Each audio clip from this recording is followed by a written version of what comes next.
Muy buenos días, colegas estimados.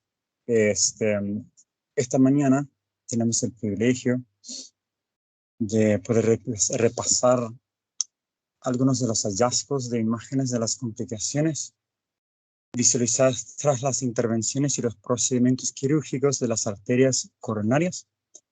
A continuación vamos a ver un breve resumen seleccionado de una publicación en Radiographics de la RSNA de este año actual.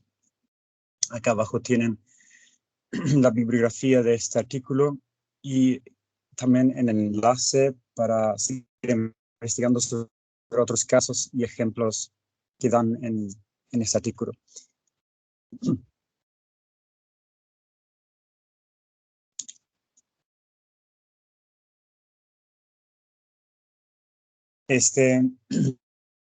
Vamos a repasar los siguientes objetivos de aprendizaje de este artículo. Sería en primer lugar discutir el espectro de las complicaciones, que es el enfoque de este artículo, como dice el mismo título, tras tanto las intervenciones pericutáneas como las quirúrgicas de las arterias coronarias.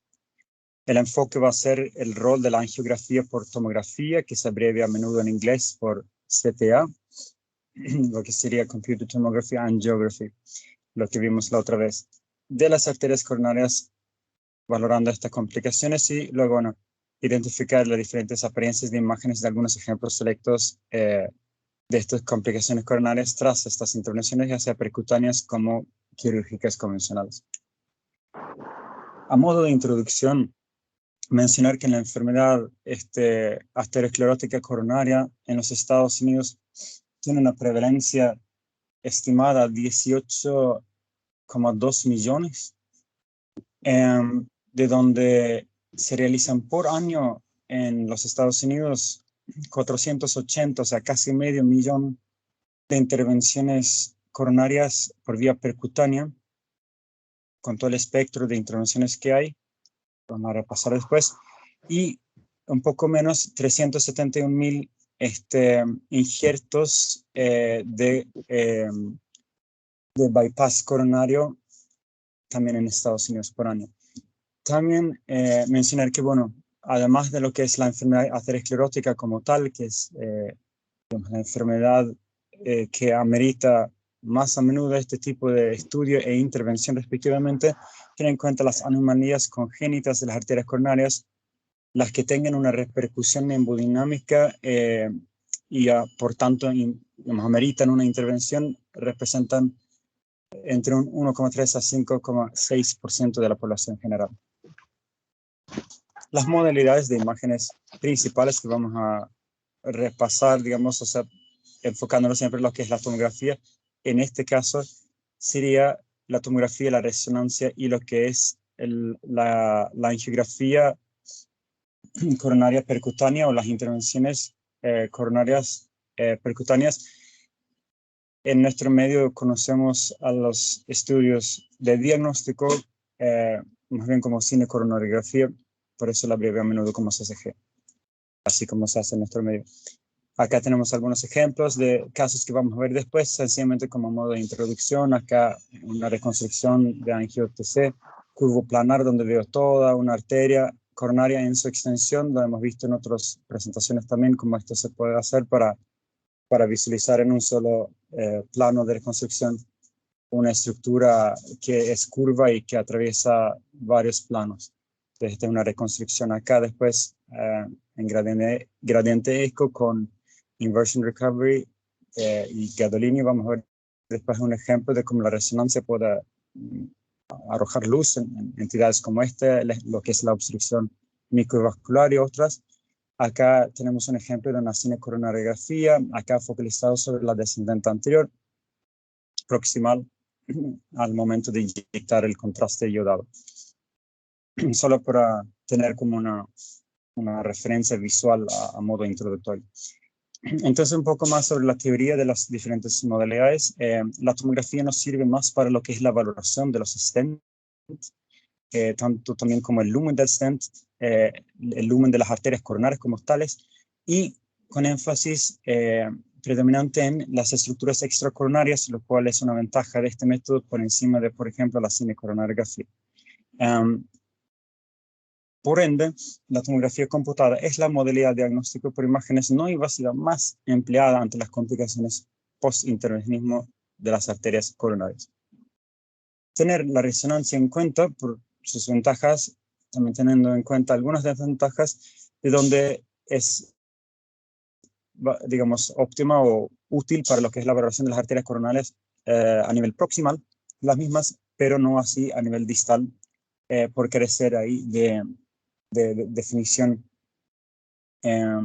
anatómica, lo que sería la resolución espacial en este caso. Y acá tener en cuenta que la cuantificación funcional precisa es posible por varias de las secuencias que hemos repasado en nuestras presentaciones, digamos lo que sería la repercusión hemodinámica sobre, digamos, el sistema cardiovascular a través de lo que sería la MRI y lo que es phase contrast y otras secuencias. Lo que es la detección de isquemia e infarto es, digamos, la resonancia se vuelve sumamente útil. Tenemos para lo que es isquemia, la realización de perfusión del primer paso por estrés, que es una secuencia que se viene desarrollando ya de estas décadas. Bueno, acá hay un par de referencias que estuve revisando con respecto a eso. Pero bueno, se somete al miocardio a estrés y se valora las zonas de isquemia, las zonas de riesgo, ¿no?, de posibles infartos. Y acá lo que es en sí el infarto, lo que es la captación tardía del contraste de gadolínio, la secuencia conocida como LG, digamos, es de gran utilidad para la valoración del área de infarto. Luego lo que es sí la angiografía coronaria invasiva, lo que sería la cinecoronariografía, es el estándar de referencia para la valoración de las arterias coronarias, que tanto me permite diagnosticar como tratar de manera inmediata en el mismo acto del procedimiento. También se acompaña, donde es accesible, lo que sería la ultrasonografía intravascular o la tomografía de coherencia óptica, que son métodos que aumentan la detección por ejemplo, como vimos otra vez, hematomas intramurales, otros hallazgos asociados, o la estenosis en sí, características de la misma. Y lo que es la OCT usa una luz cercana a la infrarroja, que sería de 1300 nanómetros, es un dato a tener en cuenta. Y bueno, esto de lo que es la cinecoronariografía nos da información adicional sobre la pared vascular también, cuando es complementado con estos dos últimos métodos. Bueno, algunas de las complicaciones de todo lo que son los procedimientos coronarios intervencionistas, y también lo que sería el acceso vascular en sí, normalmente por vía radial en la cinecoronariografía. Ten en cuenta que, bueno, estos estudios se realizan en una alta cantidad. Se estima que más de 1 millón por año en Estados Unidos. Un dato de hace unos años atrás digamos, lo convirtió estadísticamente en el segundo procedimiento intrahospitalario más frecuente en los Estados Unidos. El empleo inadecuado, es decir, donde no se guía por los criterios establecidos para la realización de estas intervenciones invasivas por naturaleza, ronda en los Estados Unidos de 4 a 18%. Un dato a tener en cuenta, de donde, digamos, las implicaciones pueden tener una repercusión importante para mortalidad en caso de los efectos adversos, donde siempre se debe valorar lo que es costo-beneficio, riesgo-beneficio. Las complicaciones mayores se dan en 0,08%, y acá tienen los números respectivos, digamos, ¿no?, lo que si calculamos personas en los Estados Unidos por año que sufrirían de estas complicaciones, muerte 0,01 se traduce en más de 100 pacientes en Estados Unidos por año. Infarto, ACV, un número no menor, si bien el porcentaje es relativamente menor, tener en cuenta la gran cantidad de estudios que se realizan. Lo que sería el bypass de emergencia no planificado también se realiza en 0,002%, otra vez una estadística que nos indica una complicación poco frecuente, pero con repercusión poblacional importante. De donde, bueno, lo que es el American College of Cardiology y el American Heart Association replantearon aquí en una guía en Circulation lo que es las indicaciones basadas en evidencias para la realización de este tipo de intervenciones. También así la disección coronaria, pseudoaneurisma, drama pericárdico, taponamiento, la disección aórtica y iatrogénica se da en un número también importante, que más se da cuando se realiza intervenciones sobre la arteria coronaria derecha, por ser de calibre menor y también por factores relacionados a los factores hemodinámicos, ¿no? Porque, bueno, ahí afecta lo que sería el lado convexo, digamos, derecho del arco aórtico. El acceso vascular, digamos, mencioné que es a menudo a nivel radial, puede estar asociado a hematomas, pseudoaneurismas, fístula arteriosos, disección o tromboembolismos. La importancia de correcto procedimiento, heparinización previa, etc. Bueno, algunas de las complicaciones coronarias de la cinecoronografía son dos pacientes. Tenemos acá una tomografía con reconstrucción curvoplanar, angiotomografía, corte transversa, tras una cinecoronografía, donde se ve una disección coronaria del tronco de la arteria coronaria izquierda, visualizada acá como una imagen hipodensa lineal, que sigue paralelo al curso de la arteria acá reformateada, o reformada o, digamos, reconstruida. Y acá un corte transversal. Vemos acá también a nivel del descendente anterior, de la arteria izquierda, a nivel medio, acá un flap de disección. Acá vendría a ser otro estudio. Este es un corte axial de tomografía en predicción de máxima intensidad post-cinecoronografía en un paciente de 70 años de edad, sexo masculino, que lo que presenta acá es un pseudoaneurisma focal en proximidad con la arteria coronaria derecha y la arteria nodal sinoatrial, que es la que nos da irrigación al nódulo sinoatrial, por definición. Y acá también un hematoma adyacente que se ve como material hiperdenso adyacente a las arterias emocionales. Cuando se realiza en este paciente una cinecoronografía de control, lo que se ve es acá una forma sobresaliente sacular del contraste en relación a la arteria coronaria derecha proximal, y bueno, lo que confirma en este caso la presencia de un pseudoaneurisma focal.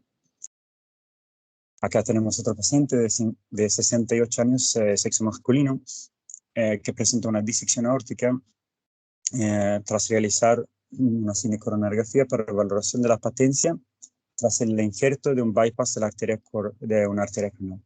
Entonces lo que vemos acá es la disección focal de la aorta ascendente, con esta línea acá claramente hipodensa, que contrasta claramente en relación al material de contraste inyectado aquí. Esta es una secuencia de angio-TC, sección axial o corte de adquisición axial. Entonces vemos acá lo que sería el lumen falso, parcialmente trombosado también, y digamos lo que sería el bypass está visto acá en sección transversa. Aquí. A otro paciente acá tenemos con disección aórtica tipo A, una complicación mencionada, la intervención coronaria. Paciente masculino de 57 años de edad, donde tenemos pues la presencia de este contraste marcadamente hiperdenso y una disección de la aorta de tipo A, según la clasificación de Stanford. Lo que vemos entonces es que se realizó acá entonces una intervención coronaria con la presencia de un lumen falso posterior, medida visualizada en la tomografía de la aorta ascendente y también descendente. También hubo, digamos, acá una colección hiperdensa por un hematoma pericárdico, lo cual indica una ruptura hacia el pericárdico, que vemos claramente del material hiperdenso, esa fuga de material de contraste hacia el espacio del pericardio. Acá también visualizado en corte de reconstrucción coronal del mismo estudio. Otro paciente de sexo masculino de 66 años con ruptura de la arteria coronaria derecha, que es una complicación descrita en lo que es la angioplastía coronaria. Acá vemos en la cinecoronografía una extravasación franca del medio contraste a nivel proximal de la arteria coronaria derecha. En la angiotomografía, en un plano de adquisición de reconstrucción sagital, tenemos acá la señalización de una ruptura de la arteria coronaria derecha con lo que vendría a ser acá la fuga de material hiperdenso de contraste en el espacio pericárdico. Acá tenemos otro ejemplo de otra complicación que es la reestenosis intrastent en un paciente de 72 años. Esta es otra entidad de donde tanto en el segmento comprometido por el stent como en los segmentos proximales al stent puede darse una reestenosis. Esto, bueno, ya es algo que vamos a ir viendo cómo se ha tratado de disminuir este fenómeno con las drogas que se liberan antiproliferativas de parte de los stent. Entonces, esta reestenosis intrastent vemos acá en una angiotomografía multiplanar con reconstrucción curvoplanar.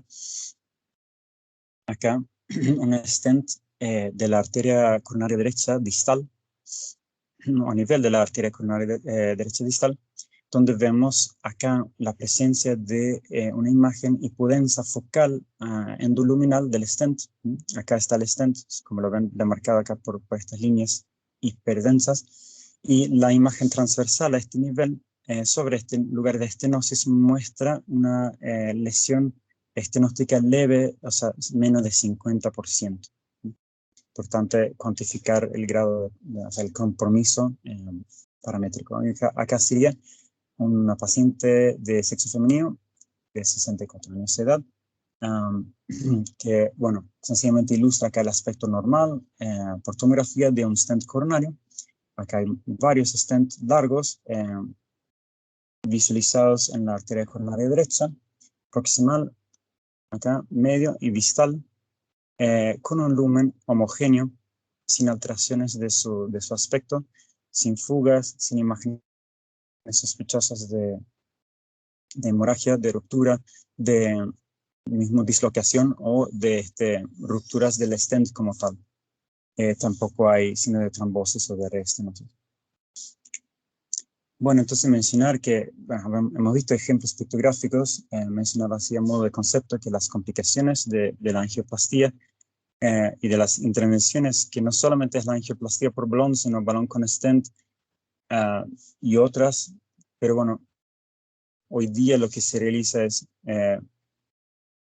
digamos, el despliegue de un stent por medio del balón. Lo vamos a ver por qué. Ya no se realiza la dilatación exclusiva con balón sin colocación de stent. Entonces lo que se hace es abrir la arteria coronaria estenosada. Las complicaciones se ven en 2 a 8%. Acordemos que esto no es la cinecoronariografía diagnóstica, sino que es lo que se realiza muchas veces en el mismo acto, caso que amerite, lo que es la apertura terapéutica, digamos, ¿no? de esta estenosis identificada en la misma cinecoronariografía. Entonces, las complicaciones, bueno, se desglosan en las siguientes, principalmente infarto, disección coronaria, disección aórtica, ruptura coronaria, cirugía emergente, o sea, no planificada, de bypass, lo que es la fibrilación ventricular, que misma es inducida por el infarto, y lo que sería la muerte. Tener en cuenta como dato, digamos, de importancia que la trombosis post-tratamiento se basa en el defecto de relleno en el stent o dentro de los 5 milímetros desde el stent proximal o distal, lo que lo hemos mencionado en la imagen, que se asocia con síntomas isquémicos agudos cuando el paciente está en reposo, o sea, clase funcional 4, lo que sean cambios electrocardiográficos isquémicos nuevos, o sea, ya sea supradesnivel o otros hallazgos asociados del segmento ST, etc. Y lo que serían niveles enzimáticos anormales, o sea, lo que sería la troponina T.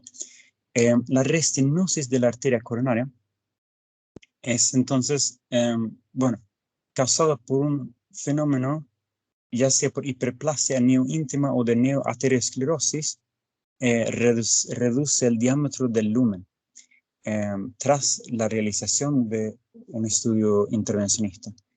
Esta restenosis se da en un 30-60%, lo cual es un dato no menor. Se da por diferentes mecanismos, lo que sería el rebote elástico de la arteria dilatada, un trombo mediado por plaquetas, proliferación del músculo liso, remodelación vascular, es decir, lo que sería inflamación, fibrosis, etc.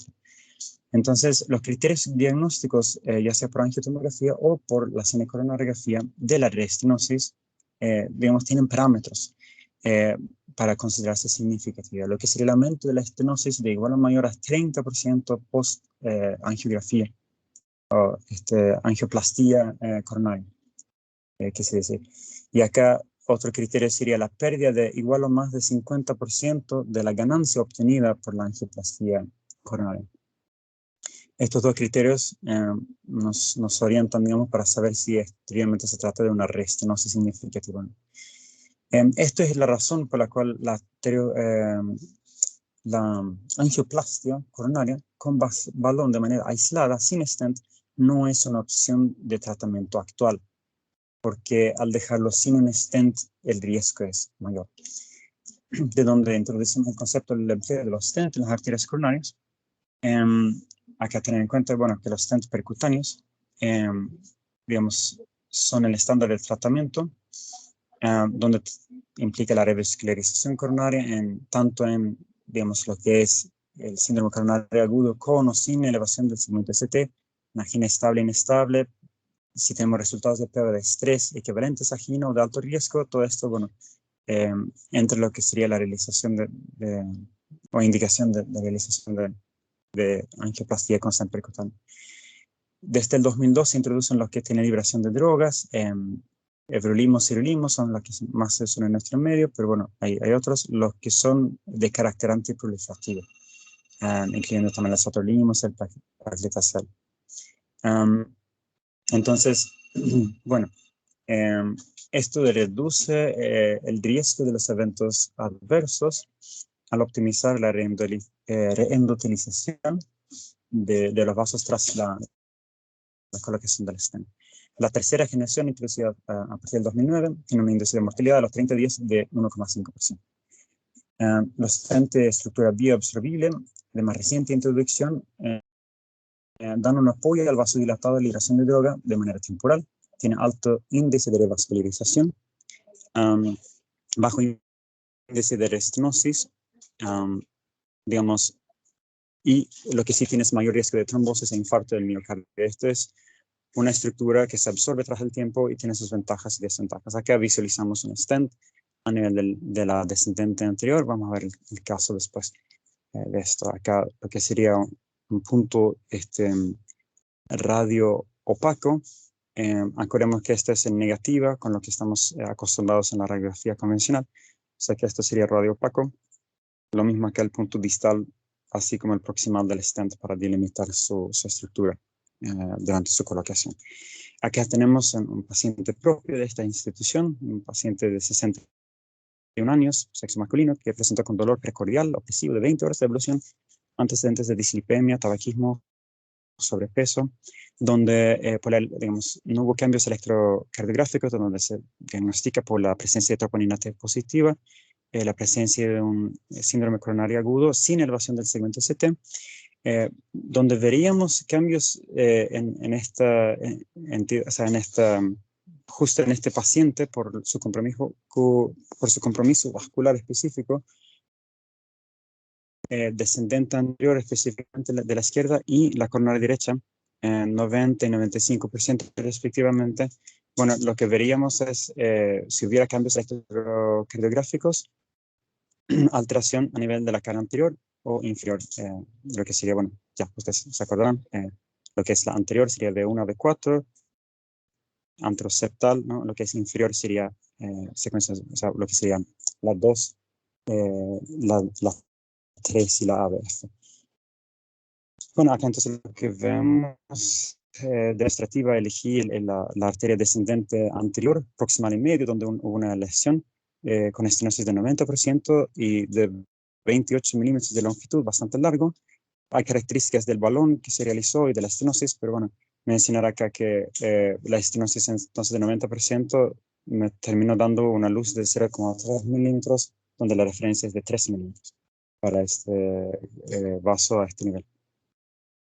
Bueno, también se mencionó ya que la coronaria derecha tenía 2 lesiones, una moderada proximal y crítica tercio proximal y medio, no mostrada aquí en esta serie, de 90%, 95% que también fue tratado con balón de 3 milímetros de grosor.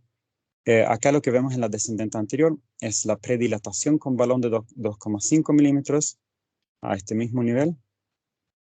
Luego, finalmente acá, el despliegue del stent, que es más largo el balón, si lo ven con respecto al anterior, 32 milímetros de largo, 3 de grosor. Finalmente se postdilata el balón para colocar el stent, digamos, más adecuadamente en su lugar, acá con un balón de 3,5 milímetros, aplicando varias atmósferas de presión. Acá, digamos, lo que sería la visualización del stent sin aplicación de contraste, vemos la estructura metálica cilíndrica, acá con los puntos proximal y distal, y acá lo que sería una imagen posterior donde se visualiza claramente lo que es la perfusión de la descendente anterior restaurada con la aplicación de contraste iodado tras la angioplastia. Acá tenemos entonces algunas complicaciones de lo que son las angioplastías. Acá una paciente femenina de 73 años con trombosis del stent, donde en una angiotomografía con reconstrucción curvoplanar vemos una oclusión causada por la trombosis en el stent a través de la fleja distal, y lo que vemos también a nivel de la marginal obtusa, la oclusión completa, donde no hay relleno de contraste acá a nivel de esta arteria. Esta, por una técnica de renderización de superficie cinegráfica, nos permite visualizar acá la topografía del stent coronario aquí, esta estructura cilíndrica, lo que sería la ausencia completa de contraste a nivel de la circunfleja distal y marginal obtusa.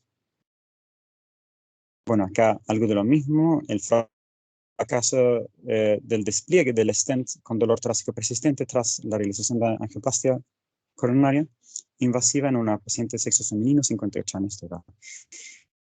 Acá tenemos, bueno, por la técnica de la renderización cinegráfica, los stents, que, bueno, vemos acá en este caso que las ramas de la arteria descendente anterior está duplicada, lo cual es, bueno, una variación. La reconstrucción curvoplanar, vemos que el stent digamos, hay 2, ¿verdad? Mencionamos que había una duplicación. Bueno, en la rama izquierda vemos que la topografía proximal es anormal y donde corta el acceso el ostium de esta rama derecha, y esto obstruye esta rama derecha, y entonces el defecto de relleno del contraste intrastent nos da indicios de una trombosis temprana a este nivel. Entonces, bueno, esto ameritó la extracción de este stent y la colocación de un nuevo stent a nivel de la rama izquierda mencionada. Bueno, ruptura y perforación, algunas palabras sobre esto, que se visualiza en la angiografía como extravasación del agente de contraste fuera de la arteria coronaria, por definición. Es una complicación relativamente rara, acá los porcentajes de 0,1 a 0,84%. Factores de riesgo son varios: sexo femenino, mayor edad, anatomía compleja de las arterias coronarias, oclusión crónica, ablación de angioplastía con lo que es el uso del lazo exímer. Acá tienen una bibliografía externa por si quieren leer un poco más acerca de pero bueno, lo que hacen es a través de 3 mecanismos, lo que es los efectos fototérmicos, fotoquímicos y fotomecánicos, se va haciendo, digamos, lisis de trombos que son de difícil penetración en caso de la angioplastía con balón. Pero esto tiene sus riesgos también en cuanto se refiere a ruptura y perforación. Stents o balones de tamaño excesivo también pueden causar ruptura o perforación, lo que sería una postdilatación excesiva. Por eso les mostré la imagen para que tuvieran un repaso visual más reciente de esto. Lo que es la postdilatación es la dilatación con balón tras la colocación del stent. para colocarla en su lugar, para ajustar su diámetro.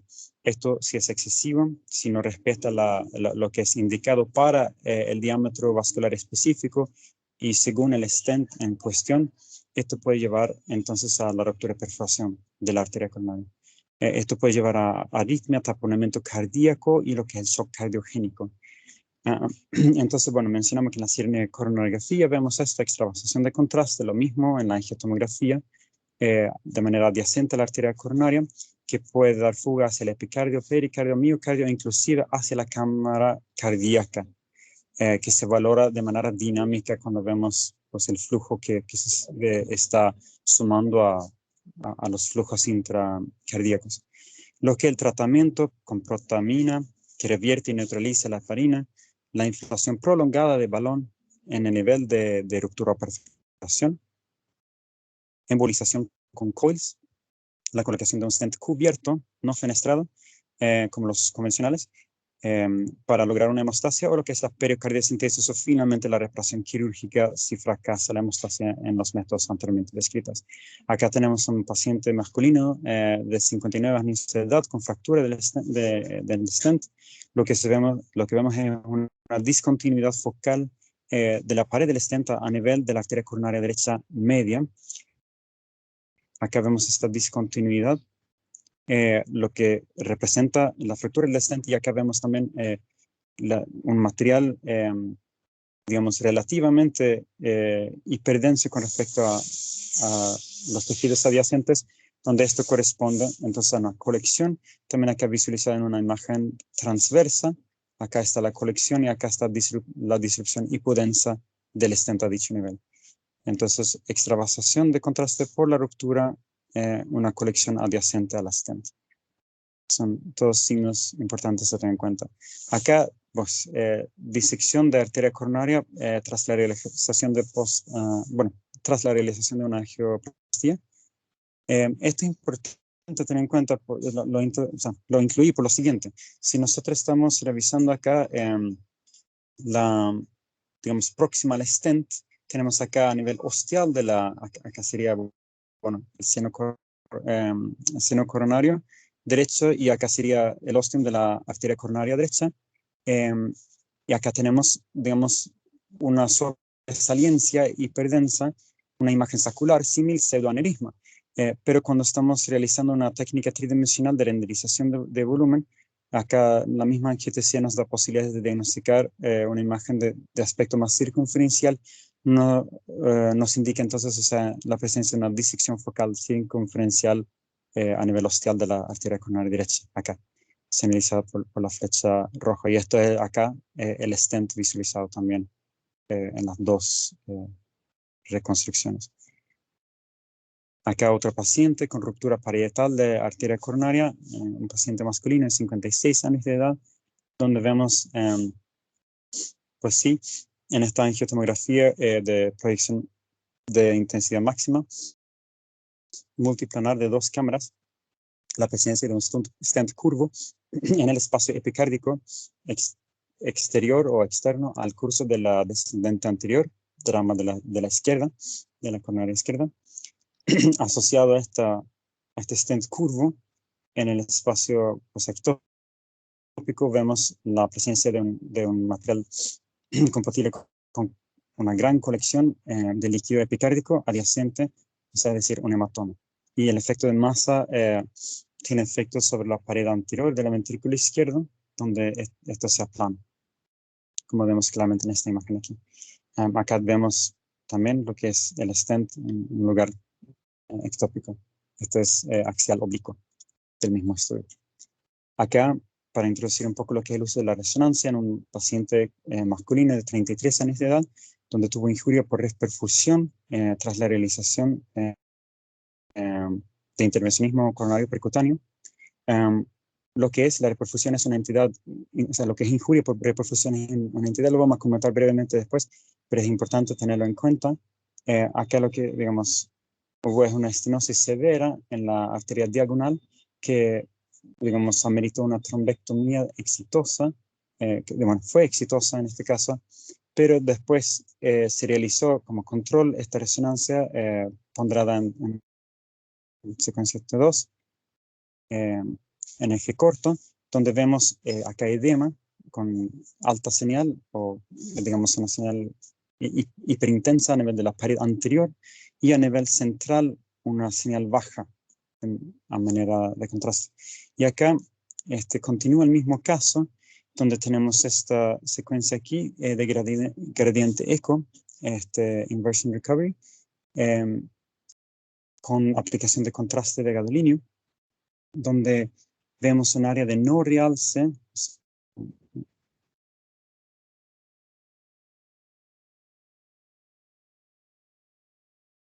marcadamente baja señal, central,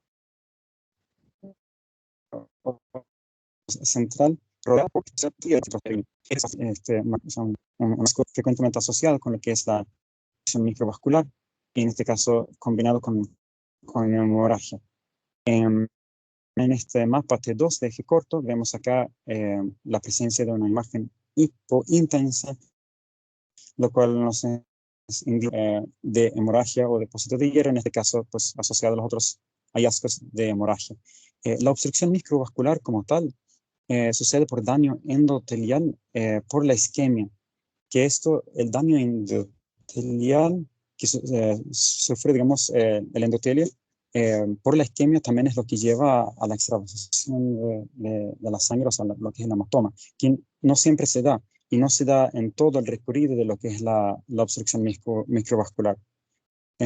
Normalmente el hematoma, digamos, pericoronar en este caso se da en presencia de obstrucción microvascular, pero no a la inversa, de donde no es necesariamente que un hematoma estaría asociado con obstrucción microvascular. Entonces, bueno, lo que es el depósito de fibrina, plaquetas, glóbulos rojos, blancos, conduce a una barrera mecánica durante el infarto, también lo que es el microembolismo, una respuesta inflamatoria, y todo esto lleva a lo que sería la instalación de la obstrucción microvascular, que es lo que conduce a la injuria, o sea, lo que se traduce en injuria por reperfusión. Entonces, bueno, esto es una bibliografía externa como para ahondar más en este asunto al que le interesa. Acá otro paciente, ya en los últimos casos, paciente masculino de 78 años de edad, con una estenosis tras la colocación de un injerto por bypass de una arteria coronaria. Lo que se visualiza acá por esta técnica de renderización cinegráfica es una estenosis severa en la anastomosis distal de este injerto. O sea, es una estenosis sobre esta anastomosis, está a nivel distal, y el injerto venoso servía a la rama obtusa marginal. Acá lo que se ve en la reconstrucción curvoplanar de la angiotomografía es justamente acá la estenosis ya visualizada en esta imagen que mostramos aquí. Acá se ve claramente, ¿no?, por las estructuras adyacentes en disposición no anatómica, que se trata de una imagen reconstruida curvoplanar, donde vio de una manera preferencial el recorrido de la arteria en disposición no anatómica. Acá un paciente de sexo masculino de 61 años de edad con oclusión tras una cirugía de bypass, donde vemos tanto a nivel de la... es una oclusión del injerto de la arteria mamaria interna izquierda a la rama intermedia, acá señalizada acá, donde se ve claramente la interrupción de la captación de contraste en esta imagen reconstruida, y lo que sería la arteria mamaria interna derecha, que servía a la descendente anterior. Y entonces acá vemos acá la oclusión compleja de lo que es el injerto de la arteria mamaria interna izquierda, y lo que sería acá la rama intermedia. Entonces, esta falta de captación de contraste nos está hablando de una oclusión. En conclusión, las complicaciones de las intervenciones y cirugías de las arterias coronarias son raras, pero pueden ser potencialmente devastadoras. La tomografía es la modalidad de imágenes no invasiva más útil en la valoración de estas complicaciones. La resonancia provee excelente información sobre el estado del miocardio de donde la angiografía coronaria invasiva es el estándar de referencia para el diagnóstico de estas entidades. Así que sí, a vuelo de pájaro, espero que les haya sido útil esta presentación. Tal vez mucha información, pero espero que así a manera de introducción, para el que le interese ahondar más en el tema, lea los artículos asociados, citados. Nos ayuda a tener en cuenta las complicaciones después de este tipo de intervenciones, ya sean percutáneas o cirugías convencionales. Así que muchas gracias. Tengan un muy buen día.